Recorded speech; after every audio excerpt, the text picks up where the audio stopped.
Պարոն Եղոյան, ընտրությունների վերջնական արդյունքների վերջնական ամփոփումից 4 օր է անցել, բայց Ռուսաստանը դեռ չի շնորհավորել։ Այն ժամանակ ասել էին սպասում ենք դրանց ամփոփմանը։ Ինչու ձեզ մինչև հիմա չեն շնորհավորել։ Դա պետք է ռուսական կողմին հարցնել եւ իրենց ներկայացուցիչներին, բայց ես կառաջարկեի կենտրոնանալ ոչ թե շնորհավորանքների վրա, այլ երկկողմ հարաբերությունների վրա։ Այդ երկկողմ հարաբերություններում կան բազմաթիվ չլուծված հարցեր եւ այդ ուղղությամբ մենք պետք է աշխատանք տանենք, ոչ թե կենտրոնանանք շնորհավորել, չշնորհավորելու վրա։ Փոխկապակցված չեն։ Անուղղակիորեն փոխկապակցված են, բայց շնորհավորանքի բացակայությունը չի խանգարում խնդիրների վրա աշխատելուն։ Որոշում է, պարոն Եղոյան, Ես չգիտեմ, իրենց պետք է հարցնեք, ես իրենց խոսնակը չեմ։ Ինչ եք կարծում, երբ որ փաստորեն մեկ շաբաթ կլինի եւ չեն ստորագրում, արդյոք չի խոսում, որ հարաբերությունները ավելի լարվում են։ Ես ուրիշների գործողությունների մոտիվացիաների վերաբերյալ իմ կարծիքը հայտնում եմ անհրաժեշտաբար, այլ ոչ թե ուղղակի ցանկացած հարցին պատասխան։ Եթե լինի դա քաղաքական անհրաժեշտությունը, ես իմ կարծիքը կասեմ, բայց հիմա չկա դա անհրաժեշտությունը։ Այն մասին, որ պետք է առանձնահանդիպում լինի Փաշինյանի եւ Պուտինի միջեւ եւ այդ հանդիպումն էլ ըստ էության դեռևս պարզ չի երբ է լինելու։ Իրենց կողմից էր նշվել, Պեսկովն էր ասել, որ հանդիպում է լինելու ընտրություններից հետո, բայց փաստորեն այդ մասին էլ հիմա չեն խոսում։ Հիմա չեն խոսում, հետո կխոսեն։ Եթե պիտի լինի, ուրեմն պիտի լինի, ամեն դեպքում տեղի ունեցել ընտրություններ, ձևավորվել է իշխանություն, այդտեղ կարծում եմ որևէ մեկը կասկած չունի եւ որևէ մեկը կասկած չի արտահայտել, թե ըստ ընտրությունների արդյունքների ով է ընտրվել Հայաստանի վարչապետ, որ քաղաքական ուժն է ձևավորում խորհրդարանական մեծամասնություն, այդտեղ կարծում եմ կասկած որևէ մեկի մոտ չկա, ես ամեն դեպս չեմ լսել նման կասկած նույնիսկ ընդդիմադիրներից, մնացածը արդեն աշխատանքից չէ ձեզ համար Ռուսաստանի այս դիրքորոշումը հարաբերությունների լարվածության Ես ասացի, որ ես իմ պաշտոնը ինձ պարտադրում է մտահոգությունը արտահայտել անհրաժեշտաբար։ Այսինքն ես իմ ամեն մի մտահոգություն, նույնիսկ եթե այդպես կա, ես ուղղակի այնպես չի, որ առավոտյան զարթնեմ, ունենամ մտահոգություն եւ գամ ձեզ պատմեմ դրա մասին։ Եթե կարիք լինի արտահայտել մտահոգություն, դա պետք է լինի քաղաքական անհրաժեշտությունից դրդված։ Երեք Նիկոլ Փաշինյանը ասաց, եթե համաձայն չեք ընտրությունների արդյունքների հետ, դուրս եկեք հրապարակներ լսրեք։ Երեկոյան Սամվել Կարապետյանն ասաց, որ հայտարարում են համախմբման մասին ընդդիմադիր ուժերի, ինչ եք կարծում, ինչ է պլանավորվում եւ արդյոք սա այսպես ասած Ես չեմ կարծում, թե ինչ-որ բան պլանավորվում է։ Չէ, ինձ չի թվում, որ ինչ-որ բան պլանավորվում է։ Իրենք ոչ մի բան էլ չունեին պլանավորած եւ հիմա էլ չունեն պլանավորած եւ երեկվա իդեպ այդ հարցազրույցը մինչեւ հիմա չի հրապարակվել, չէ։ 4-5 խմբագիր գնացին, դուք կայիք, ձեր խմբագիրները կային, ձերը կար, հա, բա ուր է չի հրապարակվում հարցազրույցը հաստատ։ Բա շնորհավորանք, ասում եք շնորհավորանքն է ուշանում, մի ամբողջ խոշոր քաղաքական ուժի առաջ, չէ, ուղղակի զարմանում եմ, ինչի՞ չի մոնտաժում են, այս 13 ժամը։ Անհամբերությամբ սպասում եք, պարոն Եղոյան։ Ես անհամբերությամբ սպասում եմ Հայաստանում ազատ մամուլի աշխատանքին։ Ես դրան եմ սպասում, ոչ թե ինչ-որ մեկի խոսքին, այլ սպասում եմ, որ մամուլը կլինի ազատ, չի սպասի մոնտաժված կադրերի ուղղակի կհրապարակի այն, ինչը լսել է երեք։ Հələ Երևանը թող լիներ ուղիղ եթեր։ Իսկ ուղիղ եթերում դրա մասին չի կարասել հայտարարի։ Մնացածը ոնց է ուղիղ եթերում անելու։ Պարոն Եղոյան, ինչ եք կարծում, ինչու կենտրոնական ընտրական հանձնաժողովը երեք մի քանի պատգամավոր թեկնածուների անձեռնմխելիությունից զրկել է փակ ռեժիմով արեց։ Ես չգիտեմ, դա իրանց գործն է, ես ինչ պիտի ասեմ։ Երևի ձևն է այդպես, չգիտեմ, ինչի մասին է խոսքը։ Նրանց պաշտպանները Արամ Փակ, այսինքն լրագրողներ չեն եղել, թե, բայց իրանց ներկայացուցիչները եղել են, չէ։ Դե հերիք է, իրանց ներկայացուցիչները եղել են։ Նա Կարեն Վարդևանյանը միտում էր տեսնում։ Ինչ միտում։ Դե որ չեն ուզում, ասում են, որովհետև իրենք էլ են հասկանում, որ Արամ Վարդևանյանն ինչ ավելի լավ նոր գործ կունենա, էլի զբաղվելու, Արամ Վարդևանյանի գործերը դրանից միայն լավանում են, ինչի՞ մտահոգվում։ Արամ Վարդևանյանը կարծում եմ պիտի ուրախ լինի, որ ինքը նորանոր առիթներ է ստանում հայցեր ներկայացնելու եւ փող աշխատելու։ Դա խնդրահարույց չէ, այսինքն ժողովրդավար պետությանը հարիր է նման գործելավոճը։ Ինչ պետք է կարգավորումը նայեք, ես չգիտեմ այդ կարգավորումները։ Պետք է լինի անձեռնմխելիությունից զրկելը փակ ռեժիմով քննել, այդ նիստը փակ անել։ ԿՀ-ին հարցրել եք։ Ես Ռուսաստանի նախագահի մասին հարցեցի, ԿՀ-ի մասին հարցեցի, կարող եք տալ ինձ հարցեր, որոնք որոնք պատշաճ են իմ Պարոն Եղան, դուք կարծում եք Պաշտոնին, դիվությունը չի կարող փողոցներ լցնել, հրապարակներ լցնել։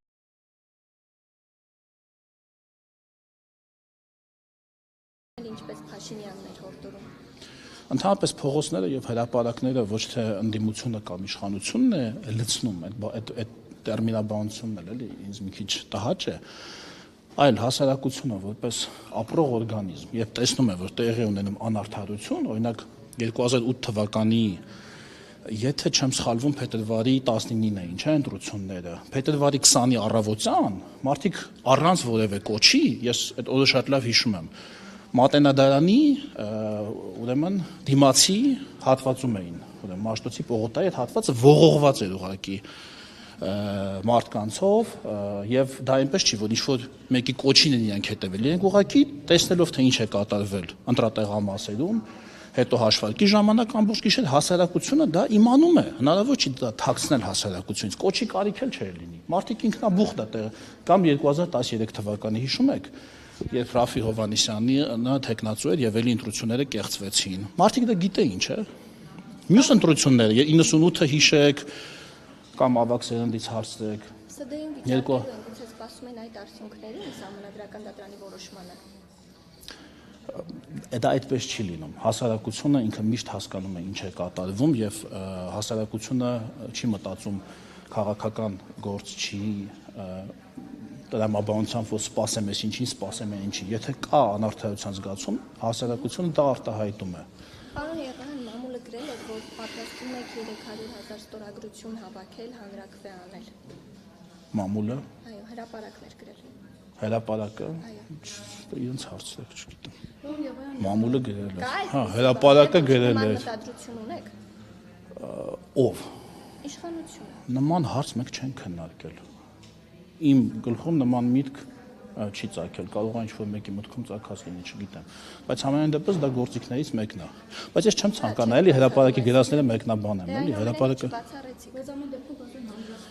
Ասում եմ չբացառեցիք։ Կներեք, իսկ ինչու պետք է օրենքով սահմանված որևէ գործողություն բացառեմ։ Հիմա ոնց որ կներեք, ասեք կարող է վաղը անձրև գա քաղաքում, ես ասեմ չգիտեմ, դուք ասեք դե չբացառեցիք, որ վաղը կարող է անձրև գա։ Ես չեմ հասկանում էլի ձեր հարցերի տրամաբանությունը։ Այս աշխարհում շատ քիչ բան ես կարող եմ բացառել, այսօրվա աշխարհում շատ քիչ բան կարող եմ բացառել։ Պարոն Եղան, ձեզ համար ընդունելի էր կենտրոնական ընտրական հանձնաժողովի որոշումը, ըստ որի փաստորեն Բարգավաճ Հայաստան կուսակցության հետ դուրս թողնվեց այն պատճառով, որ 3 ընտրատեղամասերում ՇՄ չհաղթարեցին եւ նրանք մեկնաբանում են, թույլ տվեք ես իմ հարցը տամ, դուք հետո ձեր հարցի մեջ կա ձերբակետման սխալ։ Կենտրոնական ընտրական հանձնաժողովը ոչ մեկի դուրս չի թողնում։ Կենտրոնական ընտրական հանձնաժողովը չունի նման լիազորություն, ինչ-որ մեկին դուրս թողնելու։ Կենտրոնական ընտրական հանձնաժողովը անսալով ընդդիմության պահանջին ստուգել է այդ 3 տեղամասերում արկա խնդիրները եւ հանգել է եզրահանգման, ընդ որում իրանց տարածած տեսանյութերով, իրանց բարձրացած աղմուկով նաեւ անսալով իրենց պահանջին ստուգել է այդ 3 տեղամասերում տեղի ունեցածը եւ հանգել է եզրահանգման, որ այնտեղ տեղի ունեցել անթույլատրելի խախտումներ, ընտրատեղամասի արդյունքների վավերականության հետ անհամատեղելի արդյունքներ եւ այդ 3 տեղամասի արդյունքները ճանաչել է անվավեր, այլ բան չէր կարող անել։ Շատ լավ է, բայց ասում են պետք ավելի ճիշտ կլիներ եւ նաեւ այդ ընտրողների իրավունքները հարգված կլիներ, եթե վերաքվեարկություն տեղի ունենար եւ Բարգավաճ Հայաստան կուսակցությունն էլ ասում է 200 ձայն վերականգնվում էր այդ կերպ եւ միտումնավոր վերաքվեարկություն չիրականացրեցին։ Ընդհանրապես չգիտեն քանի ձայն ունեն այդտեղ, հասկանում եք, ժամը 8-ից հետո քվեարկությունները վավեր չեն։ Ոչ ոք չգիտի այդ տեղամասում ինքը քանի ձայն ունի։ Մենք էլ չգիտենք։ Մենք էլ 605 ձայն էինք, չէ՞ հավաքել, բայց մենք համոզված չենք, որտեղ մենք չգիտենք ժամը 8-ից հետո քանի հոգի է ընտրել ԿՊ, քանի հոգի է ընտրել ԲՀԿ կամ քանի հոգի է ընտրել մյուսին։ Արդյոք դա ավելի ճիշտ չէր լինի եւ մարդկանց իրավունքները նաեւ կհարգվեր 3000 մոտ մարդ փաստորեն մասնակցել է։ Որովհետեւ ընտրական օրենսգիրքը շատ հստակ ասում է, որ վերաքվեարկություն պետք է լինի այն դեպքում, երբ ամբողջ հանրապետության մասշտաբով անճշտությունների թիվը կարող է ազդել ընտրությունների արդյունքների եւ մանդատների բաշխման վրա։ Եթե մենք գնանք այն կանխավարկածով, որ մեկ տեղամասի անճշտությունների թիվն էլ կարող է ազդել, այդ դեպքում հենց թեկուզ իշխանությունը կներեք, ես մի օրինակ բերեմ, օրինակ Գյումրու ընտրություններում, երբ մենք 200 ձայնով պարտվեցինք, հիշում եք, ընդամենը 200 ձայնով մենք Գյումրիում պարտվեցինք։ Պատկերացրեք այդ տրամաբանությամբ հիմա ԿՀ-ն անվավեր ճանաչել մի ինչ-որ տեղամաս, որտեղ մենք 200, ասենք մեզ չէր հերիքել, չգիտեմ, մեկում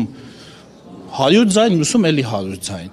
Եվ այնտեղ մենք էլի քարոզարշավ անեինք այդ երկու տեղամասերում մարդկանց էլի համոզեինք եւ հավաքեինք այդ 200 ձայնը եւ ստանայինք քաղաքապետի պաշտոնը։ Դա կլիներ ճիշտ, դուք նույն հաջողությամբ կգայիք, կասեիք ինչի եք վերաքվեարկություն դրել, չէ՞ որ դուք չեք հավաքել ամփոփված արդյունքներով այդ ձայները։ Դուք հատուկ վերաքվեարկություն արեցիք, որ Պարոն Եղոյան, չէ, այստեղ խնդիր է եղել, անվավեր է ճանաչվել, խնդիր եք տեսել, որ ժամը ավարտվել է, չէ, կարողայով եք դուք ասում, այստեղ կոնկրետ խնդիր կեր։ Դուք այնտեղի խնդիրն էլ չէիք տեսնի, չէ՞, դուք կասեիք ինչ կապ ունի, խնդիր կար չէ։ Չի եղել, հիմա եղել է, չի եղել, ամեն դեպքում չի հրապարակվել, այս դեպքում հրապարակվել էր։ Հիմա արդյոք ճիշտ չէ վերաքվեարկություն եւ փաստորեն դուք ասում եք ինչ որ հարց պետք է փոխվեր, բայց այս դեպքում էլ փաստորեն հնարավոր էր, որ վերաքվեարկության արդյունքում Բարգավաճ Հայաստանը ազգային ժողով մտներ։ Կարող է հնարավոր լինել, բայց դա կլինի արդեն տակտիկական քվեարկություն։ Շատ բան կարող է հնարավոր լինել։ Ասում եմ, որովհետև կստացվի, որ հանրապետությունում 3000 ընտրողներ արդեն իմանալով թե ոնց են քվեարկել մյուս 1.473.000-ը կկարողանան փոխել մյուս 1.473.000-ի քվեարկությունը, կստացվի, որ այս տեղամասերի մեկ ընտրողի ձայնը արդեն 100 անգամ ավելի ծանր է, քան այն մյուս բոլոր 1.473.000 ընտրողներից յուրաքանչյուրի ձայնը։ Դա է արդարությունը։ Երկրորդ փուլը պետք է ընդհանրապես նախատեսված չլինի։ Երկրորդ փուլը այն դեպքի համար է, երբ ամփոփված արդյունքներով չի կարողանում, հնարավոր չի լինում իշխանություն ձևավորել։ Օրինակ ոչ մեկ չի հավաքում մանդատների կեսից ավելին, պատկերացրեք այդպիսի իրավիճակ լիներ ազգային ժողովում, ոչ մեկ չունենար ազգային ժողովի դահլիճում պարզ մեծամասնություն։ Պատկերացնում եք, եւ կոալիցիա էլ չկարողանային ձևավորել։ Իհարկե լեզու չգտնեին, դա շատ է լինում խորհրդարանական հանրապետություններում։ Այդ դեպքում առաջատար երկու ուժերի միջև շատ ճիշտ նշեցիք։ Տեղի է ունենում երկրորդ փուլ, այո, շատ ճիշտ նշեցիք, բայց դա հենց այդպես էլ կոչվում է երկրորդ փուլ։ Իսկ հիմա ձեր ասածն է նա, որ անենք երկրորդ փուլ առանց երկրորդ փուլի անհրաժեշտության։ Այսինքն սա կլինի արհեստական, տեխնիկական երկրորդ փուլ ընտրությունների։ Դա 3 ընտրատեղամասում վերաքվեարկություն կազմակերպել է, ոչ երկրորդ փուլ։ Երկրորդ փուլը նշանակում է, որ ողջ ընտրությունները նորից պիտի կազմակերպվեն։ Ես հասկանում եմ, ասեմ ըստ էության, եթե դա կարող է ազդել ազգային ժողովի, այսինքն մյուս բոլոր ընտրողների ձայնի կշռի վրա, դա ստացվում է երկրորդ փուլ, ստացվում է մյուս բոլոր ընտրողների ձայնի կշիռը մենք նվազեցնում ենք։ Ողջամիտ կասկած կարելի է չէ ունենալ, որ միտումնավոր դուք դա արեցիք, որպեսզի Բարգավաճ Հայաստան կուսակցությունը չմտնի ազգային ժողով, որովհետև իրենք ասում են, որ 61-ից 61 պակասող ձայներ ավելանում էր այս դեպքում 200-ից ավել ձայներ։ Այդ թվում եւ ԲՀԿ-ի բացեք Իվետա Տոնոյանի փոստերը, բացեք ուժեղ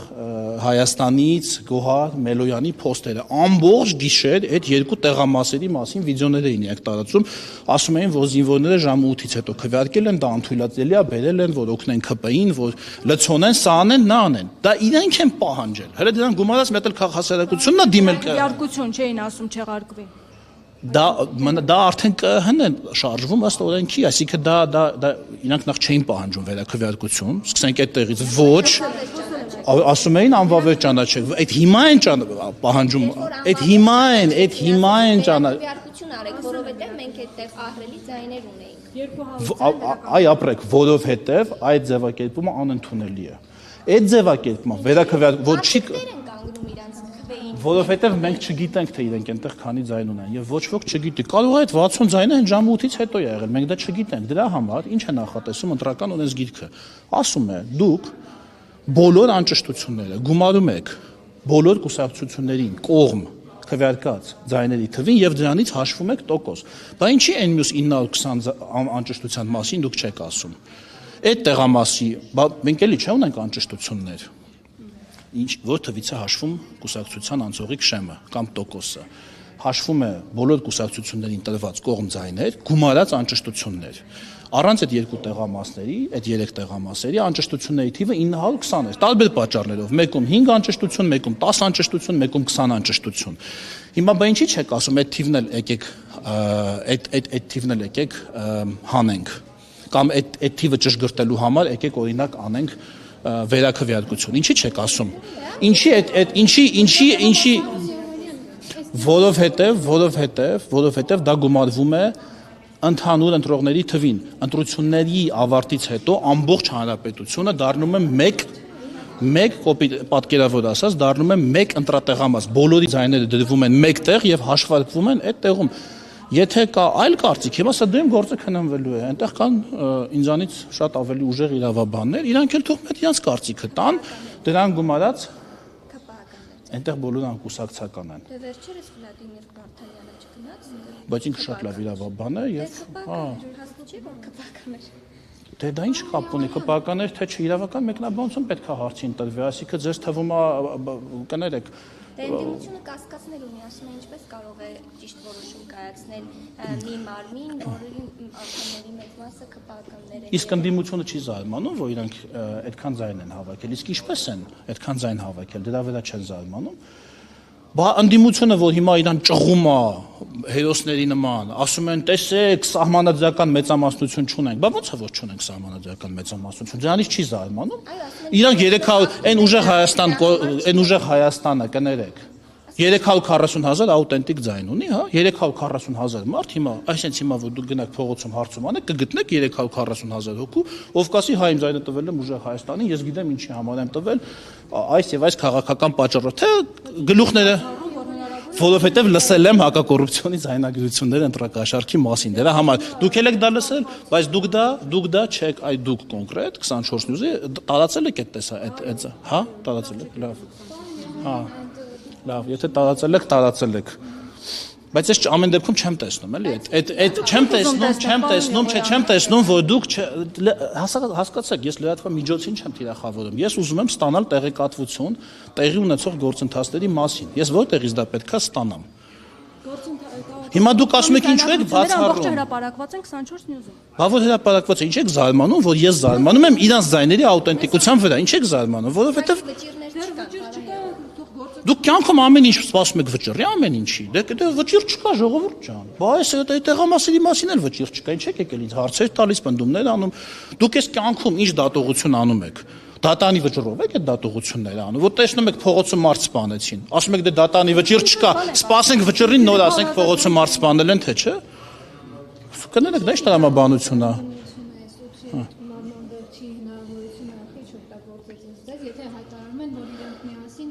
Կես միլիոն ձայնը ստացել են։ Իրանք չեն ստացել միասին կես միլիոն ձայն, ես նույնպես եմ ասում։ Եթե իրանք այդքան ձայն ստացած լինեին քաղաքական գործընթացներով, քաղաքական պայքարով եւ քաղաքական խոսքով, իրանք գոնե իրանք ընտրողների հանդեպ լավ, ասենք, այն մեկը չի անցել, բայց այն Հայաստան դաշինքն էլ հո անցել է, նրանք էլ մի 140, հա, էլի չէ, էլ մասնակցում ճիշտ եք ասում, շնորհակալություն ուղղման համար։ Հայաստան դաշինքն էլ հո անցել է 145,000 ձայնել նրանք են չհավաքել, գոնե իրանց ընտրողների նկատմամբ պատասխանատվության հանդեպ, թե արդեն արձակուրդի սեզոնն է, գորգորացին այն Աննա Գրիգորյանի 5 տարի շարունակ ստեղ ներքին հանդը ասելով, վերջում գնաց ներքին հանդում 3 ձայն ստացավ, ու հիմա գնում են ամառային արձակուրդի, հա, այդ է իրանց մի 5 տարի էլ հեսա գալու են, ասեն 2/3 չունեք, 2/3 չունեն, իրանք թող որոշեն, դա էլ ես պետք է ասեմ, այդքան բան եմ հուշում, այդ էլ հուշեմ։ Պարոն Եղան, տեսեք, հակասություն չկա, դուք ասում եք ընտրակաշառքով ստացել են այդքան քվե, իրենք էլ ասում են ընդդիմությունը գնաց, ներողություն իշխանությունը գնաց խախտումների ճանապարհով, վարչական Ինչ խախտում։ Խախտում պետք է ասվի, ասելով չի։ Ձայն ավարտեց, հիմա դուք ասում եք իրենք ընտրակաշառքով եկան, իրենք ասում են խախտումներով եկան, եւ եթե դուք ասում եք իրենք ընտրակաշառքով են եկել, այստեղ լեգիտիմության հարց չկա։ Իրենց լեգիտիմության հարցը կա։ Մեր 727,000 ընտրողներին ոչ չկա, որովհետև խորհրդարանը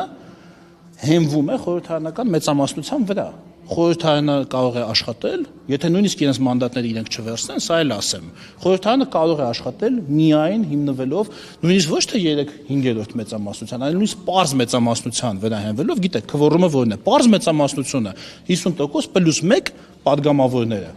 խորհրդարանի կարող են նիստ գումարել, նիստ անել, ձևավորել կառավարություն, բյուջե հաստատել, այսինքն այս ամեն ինչի բերումով խորհրդարանը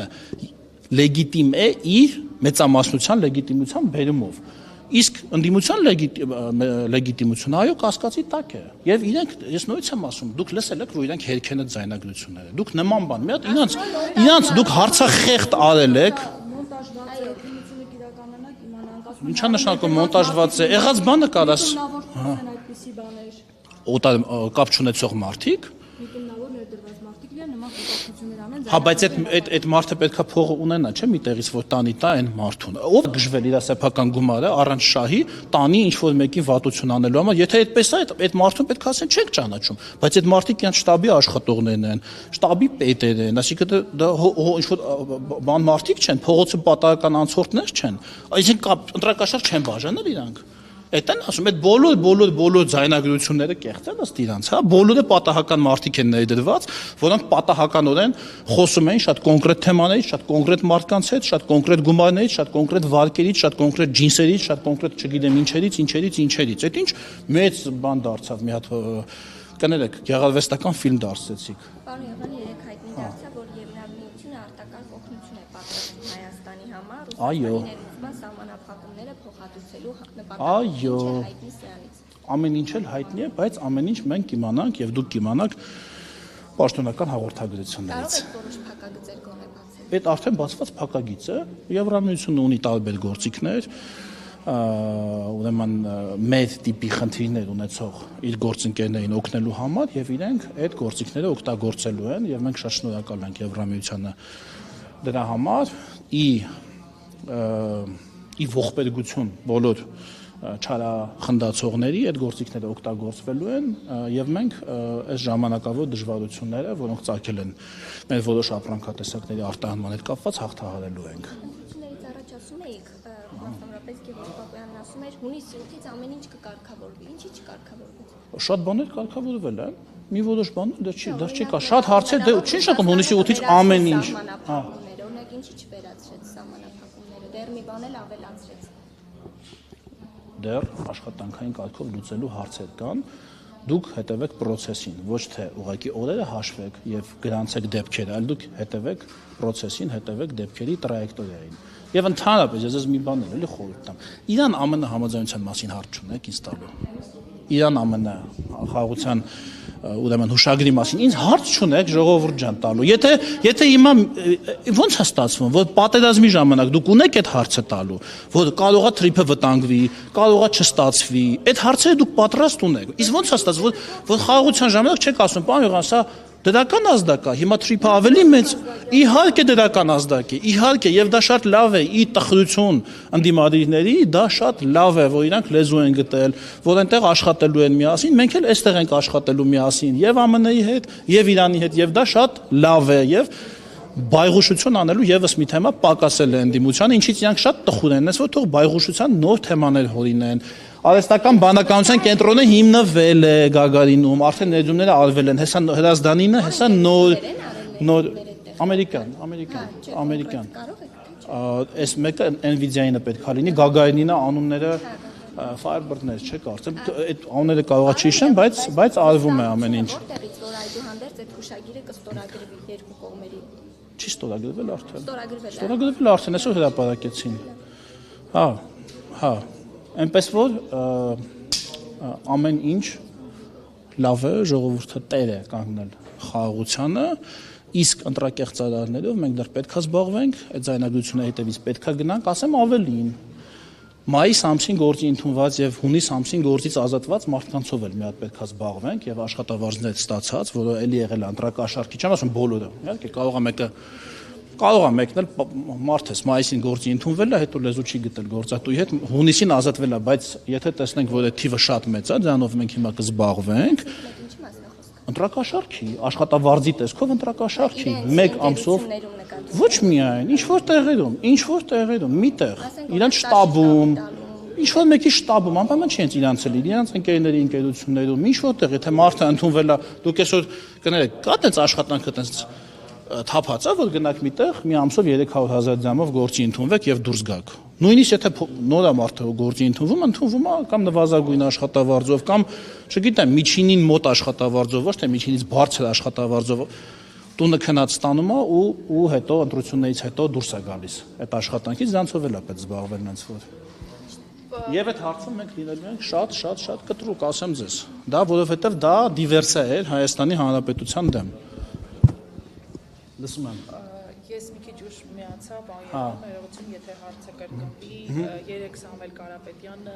կրկնվեց։ Դիմությանը ուղված, այո, կոնսոլիդացիայի համախմբման կոչով է հանդես եկել, ձեզ որն է այդ համախմբման նպատակը, արդյոք փողոցային ակցիա։ Ես չգիտեմ, ես այդ կտորն եմ մենակ տեսել, ես հələ մի հատ թող դուք չկայիք այդ ասուլիսին։ Ոչ։ Այ չէին հրավիրել Սիվիկին, տեսնում եք, դուք էլ չկայիք։ Հա, մի հատ թող ամբողջական հələ հրապարակեն, դա է ասում, 15 ժամը մոնտաժում են։ Մի հատ տեսնենք ինչ է ասում։ Նոր այդ մի կտորից ինչ հասկանամ, ես հարկը շատ բան չհասկացա ինչ է ասում, էլի։ Ես առաջին անգամ եմ լսում հետընտրական կոալիցիա, то есть անդիմության մեջ ինչ հետընտրական կոալիցիա։ Եթե նկատում են այստեղ իրանք միասին համագործակցելու են, իրար հետ այստեղ Դե դիմադիր ոչ դաշտեն Լևոն Զուրաբյանը, Էդմոն Մանուկյանը մեռան ասելով, եկեք համագործակցենք, այդ մարդկանց չընդունեցին ցուցակ։ Հիմա ընտրություններից հետո ինչ են անում։ Պետք է իրանց ընդունեն ցուցակ, թող ընդունեն, ինչ ասեմ։ Այսինքն ընտրությունների միջոցով փոփոխություն չկարողացան արձանագրել, հիմա հնարավոր է որպես այլընտրանք դիտարկում են փողոցի միջոցով ճնշում։ Ախր փողոցը հո այնտեղ դերած չի իրանց համար, փողոցը ինչ իրանք ինչ կապ ունեն ընդհանրապես փողոցի հետ։ Իրանք ինչի՞ մա թող Նախորդիվ եղել է, չէ՞, փողոցային պայքարի փորձեր, թեկուզ զախողված, բայց եղել է։ Հա եղել է, Դիմադրության շարժում, բայց հիմա դժվար թե լինի։ Հիմա դժվար թե լինի, որովհետև հանրությունը գիտի, թե ոնց է քվեարկել հանրությունը, կներեք նույնաբանության համար, այսինքն հավաքականությունը մեր հանրության, իրենք գիտեն, այսինքն 340,000 մարդը գիտի, որ 727,000 մարդը կա, այն 727-ն էլ գիտի, որ 340-ը կա, հələ մի բան էլ պակաս է, ընտրակաշարք վերստացնեին են գիտի, որտեղ իրանց հարևաններն են, իրանց ընկերներն են, չգիտեմ, իրանց բարեկամներն են, այնց որ այդ իրանք ուղղակի քաղաքականություն իրանցը չի էլի